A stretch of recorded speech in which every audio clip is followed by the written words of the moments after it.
everyone, so in today's video I really want to talk to you about why it's important for INFPs to express their thoughts and to voice their opinions, because I struggle with it a lot. Gotta admit it.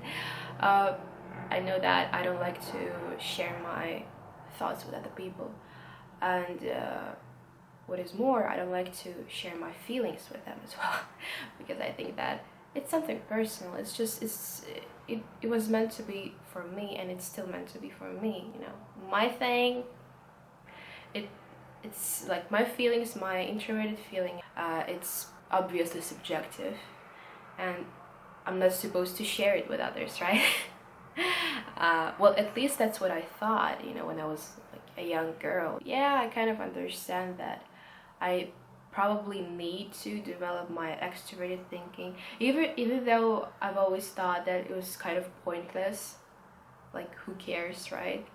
But I think that if I want to be happy in my life, if I want to be satisfied, if I want to kind of be fully respected in a society, I just need to develop my weak function, my weakest function. I need to work on it, even though I don't want to.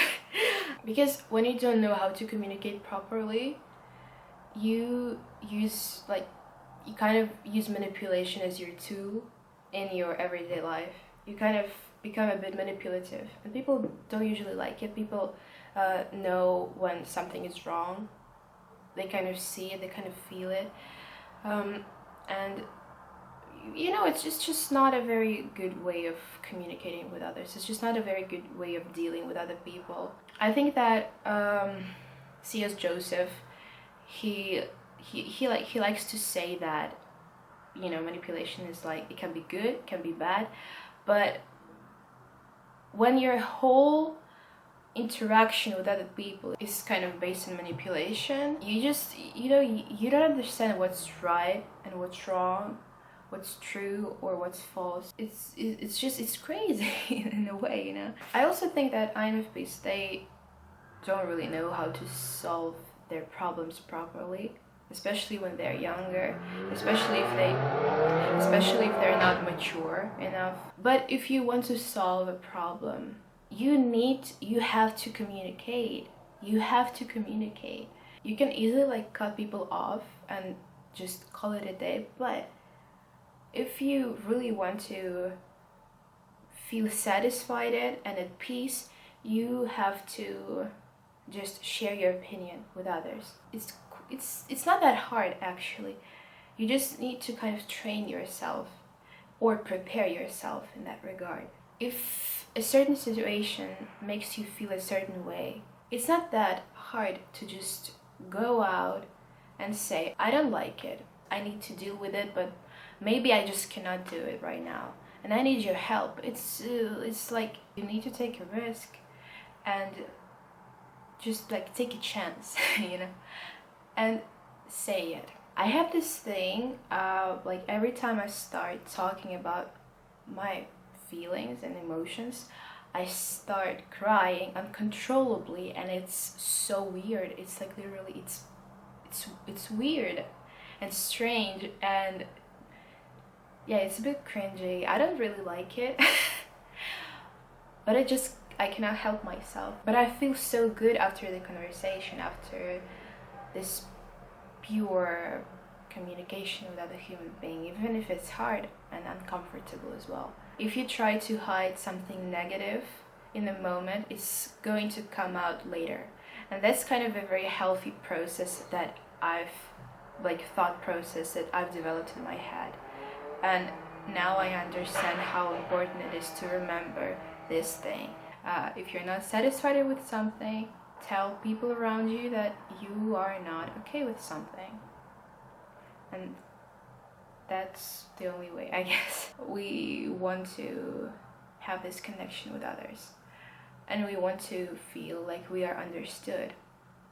We want to know that we are heard by people who are kind of in our cycle. If your intentions are pure, there's nothing to be afraid of. You know what's right for you. When you don't feel like you're like needs are being met, your intentions, they kind of change a bit. And it happens because you are not willing to like take a risk and voice your opinion, express your emotions, express your thoughts. You don't want to do that because it feels like everything should be natural. And if it's not natural, then it's wrong. Some types or some people, they express their emotions and thoughts in a bit different way.